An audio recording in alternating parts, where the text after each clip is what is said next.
La réalité du Saint-Esprit. Le Saint-Esprit de Dieu est peu connu par les chrétiens parce que plusieurs ne l'ont pas encore revêtu et même pour ceux qui l'ont revêtu, il demeure un mystère. La lecture de ce livre vous permettra de le revêtir, de connaître son langage et de découvrir les mystères cachés de sa personne. Pour tout contact, appelez au plus 237 678 78 16 21 plus 237 242 0020 09 et il deviendra pour vous une réalité. La réalité du Saint-Esprit, un livre écrit par le révérend pasteur Caleb Ngwa à Tangana.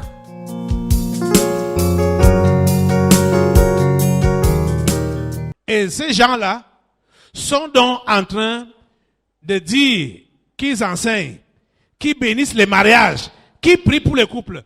Quelqu'un qui a un foyer, qui n'a pas réussi à avoir un foyer uni, peut-il prier pour un foyer uni?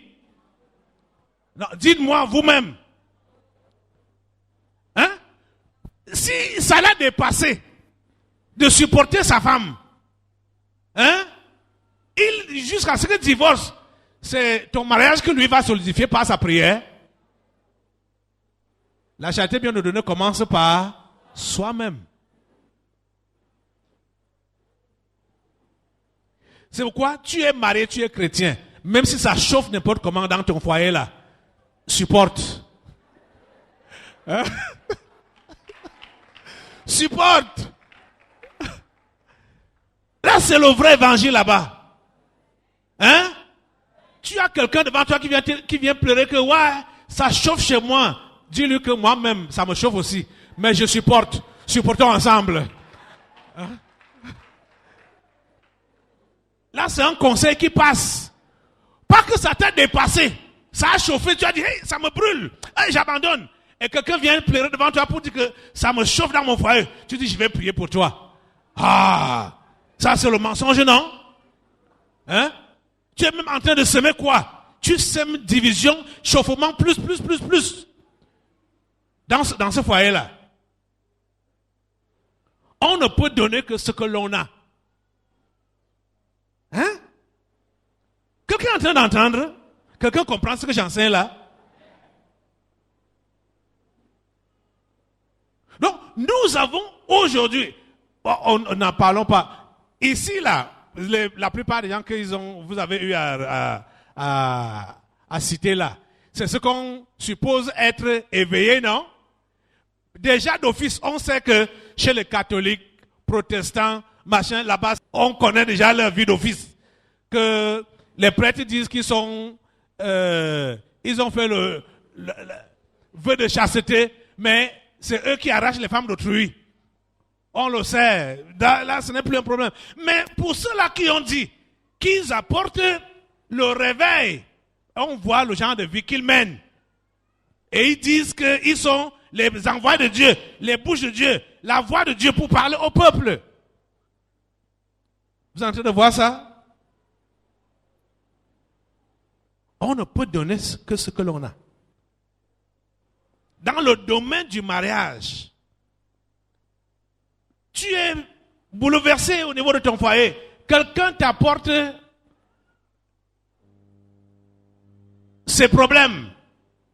Supposons même que toi, tu n'es pas pasteur, hein, tu es juste simple chrétien comme ça là.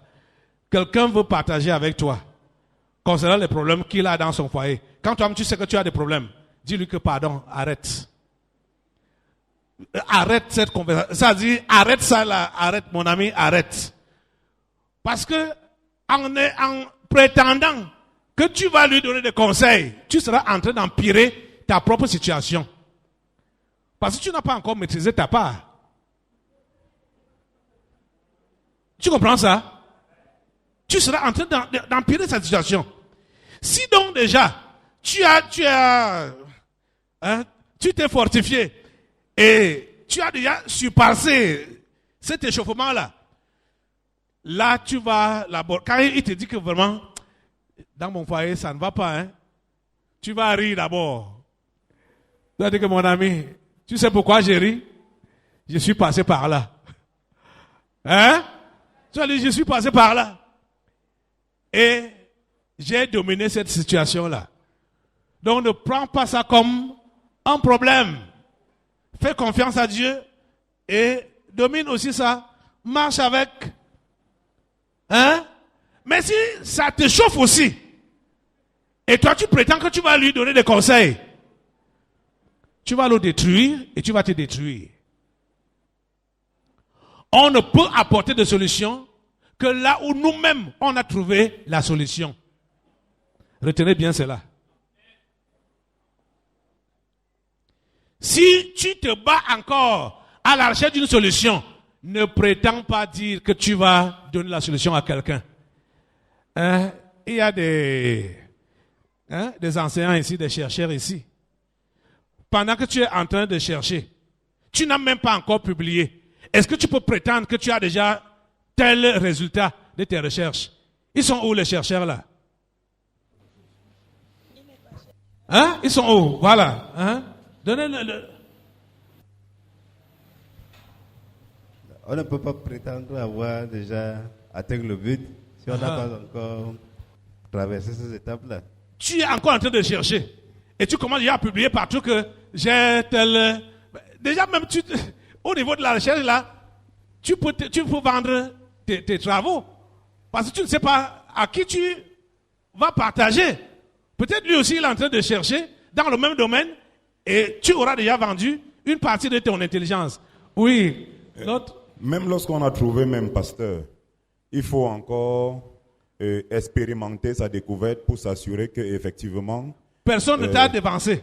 D'abord, parce que parfois on trouve et ce qu'on trouve est faux. Voilà. Donc il faut d'abord s'assurer que ce qu'on a trouvé est véritablement une innovation. Voilà. Et maintenant, on cherche à bénéficier des fruits de sa découverte avant de rendre ça public. Voilà. C'est ça. Vous voyez que là, c'est la vie pratique, non? Vous autres chercheurs, vous mettez tous les soins pour protéger ça, non? On protège, pasteur. Par exemple, je viens de terminer une formation, on me demande de remettre les éléments de ma formation à celui qui m'a recruté. Je suis obligé de lui donner ces éléments en les mettant dans un fichier qu'il ne peut pas modifier. Donc je suis obligé de moi-même assurer la sécurité de ce que j'ai fait. Voilà. Sinon, prochainement, il n'aura plus besoin de moi pour faire la formation. Voilà. Ce que j'ai utilisé, lui-même peut venir, commence à réciter. Voilà. Donc je suis obligé de protéger ce que j'ai conçu. Si je ne fais pas ça, après quelque temps, je ne peux plus servir à grand chose. Voilà. Donc, on ne peut être utile que quand on a trouvé la solution à quelque chose, là, on peut aider les autres. Comment trouver la solution à cette chose-là? Vous êtes en train de comprendre? Dans la vie chrétienne, c'est comme ça que ça doit se pratiquer. Donc, vous voyez pourquoi il y a donc plusieurs vies qui se cassent ensemble. C'est parce que les gens déséquilibrés par les situations de la vie veulent aussi aller, d'autres qui sont déséquilibrés par les situations de la vie. Ils vont faire comment? Tous les deux vont tomber ensemble. Ça devient le chaos. Jésus a enseigné sur ça, en disant qu'un aveugle ne peut pas conduire un autre aveugle. Sinon, les deux vont tomber dans un même trou. Quelqu'un me suit? C'est pourquoi je l'ai toujours dit qu'au niveau de l'évangélisation, là, si tu n'es pas sûr de ta foi, là, ne prétends pas que tu évangélises. Tu seras en train de gâter le témoignage. Parce que tu n'es pas certain que Jésus peut faire telle ou telle chose. Aujourd'hui, là, pendant que l'adoration passait, le deuxième chant d'adoration qu'on a pris là. Miracle Worker. Voilà. Miracle Worker. Je voyais que Miracle Worker. Il est Miracle Worker. Et j'ai observé la personne m'a écrit qu'elle est malade. Et on chante Miracle Worker, il est comme ça. Miracle Worker. Miracle Worker. Tu chantes on chante Miracle Worker. Au lieu donc de recevoir sa guérison là, son miracle là. Miracle Worker. Comme ça. Come and perform your miracle. Your miracle today. Bon, les gens chantaient. Lui, il entend. Il est là comme dans un rêve. Ouais. il faut vivre ce qu'on fait. Il faut vivre cela.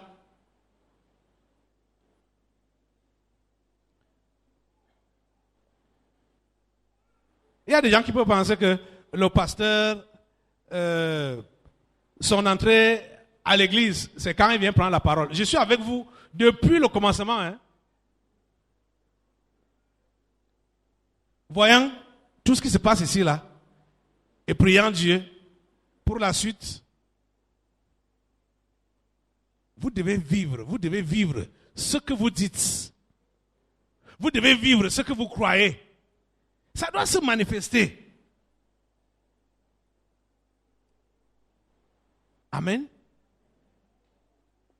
Vous les reconnaîtrez à leurs fruits. Jésus l'a enseigné clairement. Les faux prophètes se connaissent à leurs fruits.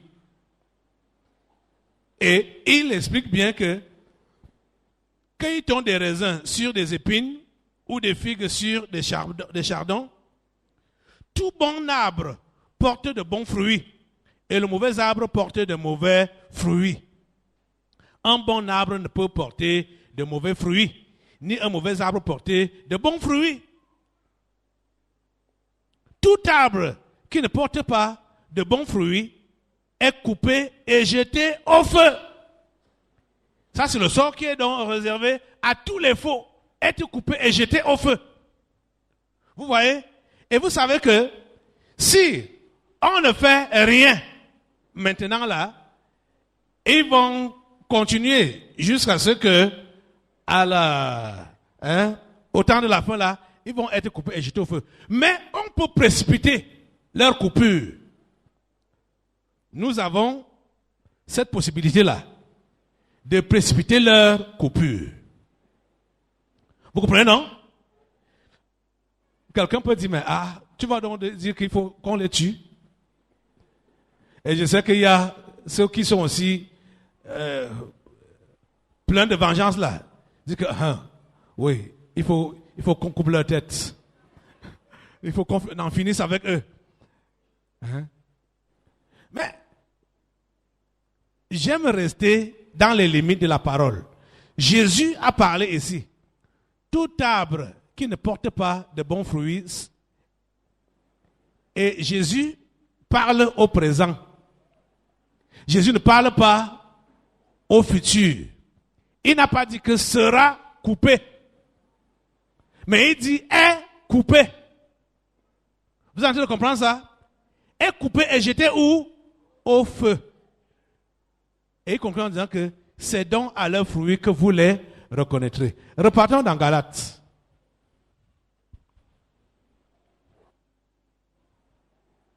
Ma prière que vous soyez attentifs pour suivre mes développements. On est au chapitre 1 toujours. On reprend la lecture au verset 6. Au verset 6, oui.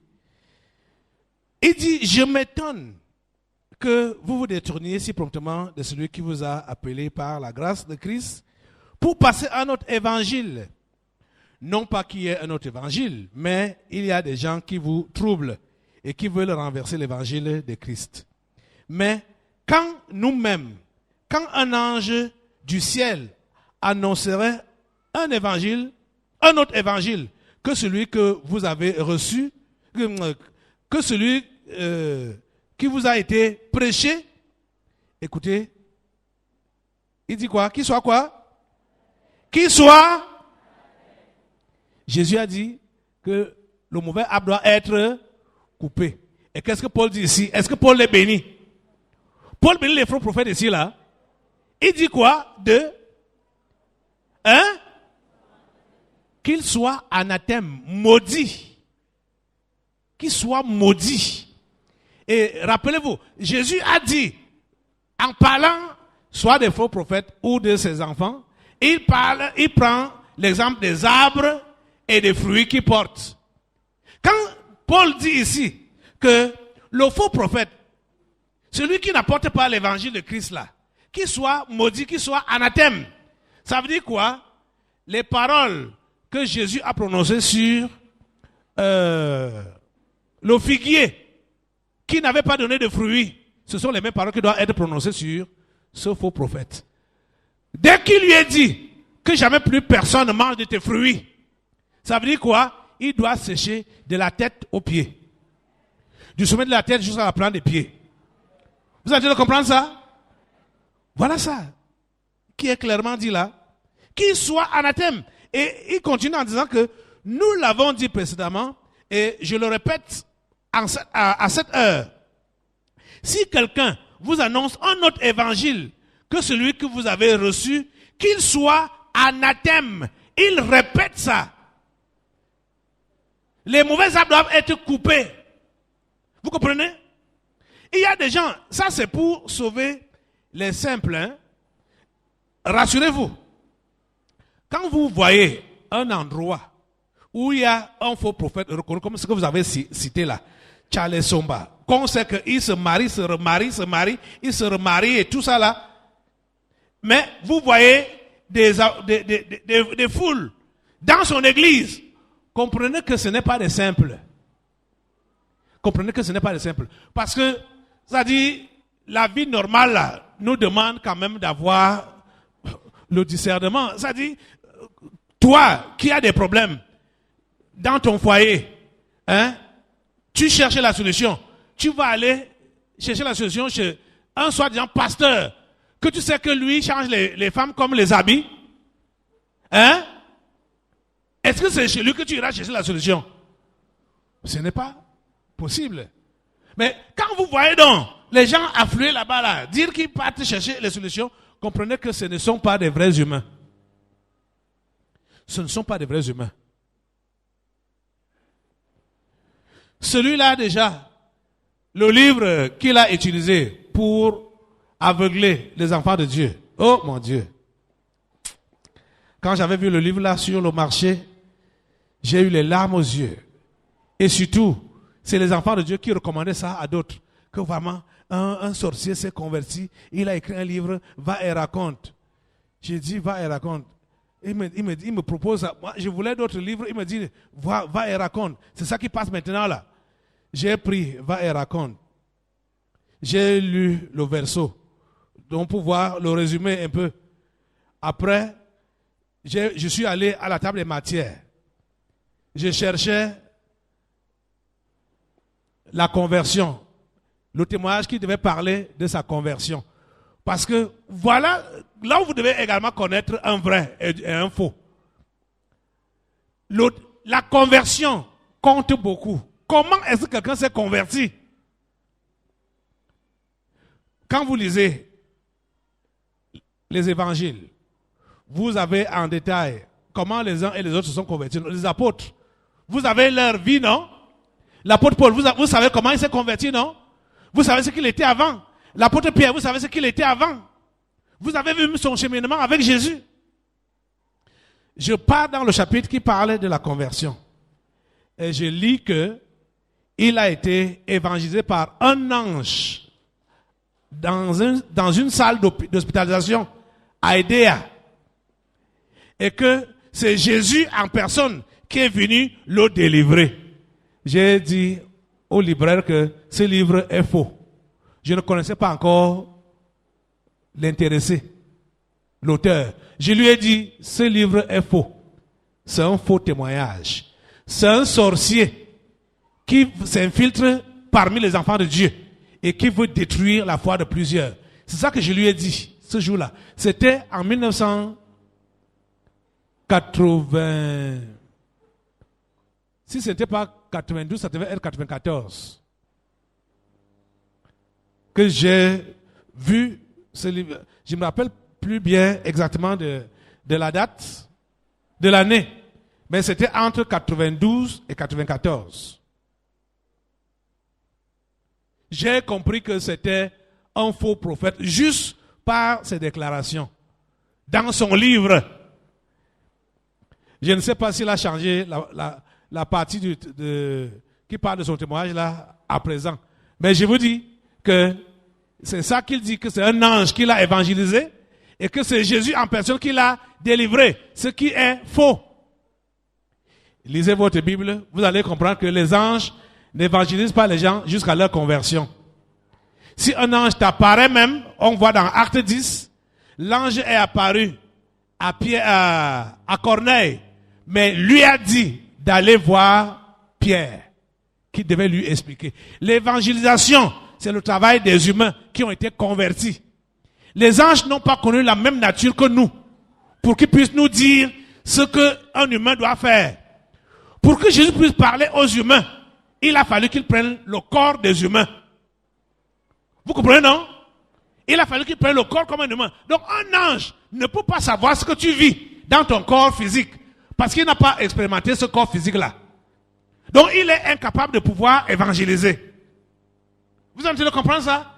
C'est ce que je vous ai dit depuis le début là, que il faut que nous puissions expérimenter quelque chose avant d'apporter la solution à quelqu'un qui est dans les mêmes problèmes que nous avons eus. Quelqu'un me suit?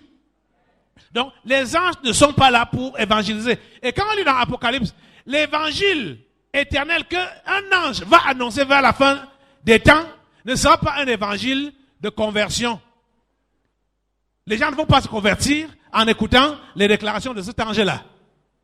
C'est juste pour annoncer les vérités éternelles de Dieu. Ce n'est pas pour amener les âmes à la repentance. Donc, quelqu'un qui te dit qu'il a été converti par un ange et que c'est Jésus qui l'a délivré, c'est un démon incarné. Vous comprenez, non? Parce que l'humain doit être témoin de ce qui concerne un autre humain. C'est comme ça que Dieu a établi les choses. Moi, je vous parle de celui-là que Dieu a utilisé pour me conduire dans la foi. Il n'est pas dans la foi lui-même maintenant. Mais c'est un humain. Mais il n'est pas dans la foi, mais ce n'était pas un ange. C'est un humain. Vous voyez? Et Dieu peut utiliser n'importe qui, mais ne parle pas des anges. Pour dire que c'est un ange qui t'a évangélisé. Et vous voyez donc que les gens qui vont lire ce livre et le recommander aux gens, va et raconte, ça veut dire que c'est les gens qui ne maîtrisent pas la parole de Dieu. C'est pourquoi je vous ai dit, lisez la parole de Dieu. Si vous voulez éviter les erreurs, tomber dans les erreurs, ne pas être mangé par les faux prophètes, lisez la parole de Dieu. Elle va vous mettre en garde. Quand vous allez même voir les pratiques qu'ils sont en train de faire, ou des choses que j'ai racontées au début là, que quelqu'un va te dire quelle est ta date de naissance, donner une date, où tu vas te rappeler que c'est ta date de naissance, te donner le nombre de carottes qu'il y a dans ton frigo, combien tu as dans ta poche, le numéro de ton compte bancaire, ton numéro de téléphone, tout ça là sert à quoi? Quelqu'un donne ton numéro de téléphone, ça sert à quoi? Moi où je suis là, j'ai 2 numéros de téléphone. Il y a même un que je ne connais même plus par tête. Hein? Ça sert à quoi? Quand quelqu'un va donner un numéro de téléphone, ça sert à quoi? Hein? Ça va te changer en quoi? Et dire qu'il prophétise. Il prophétise. Il prophétise. Hein?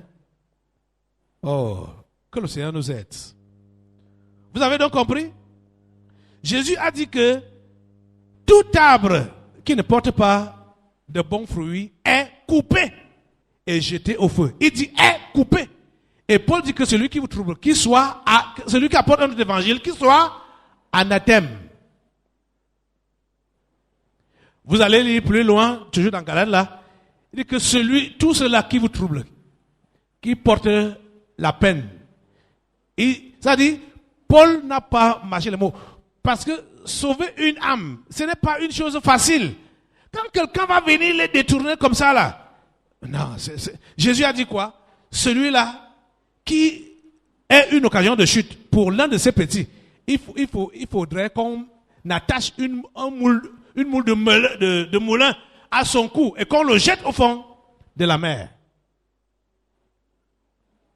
Vous comprenez ça?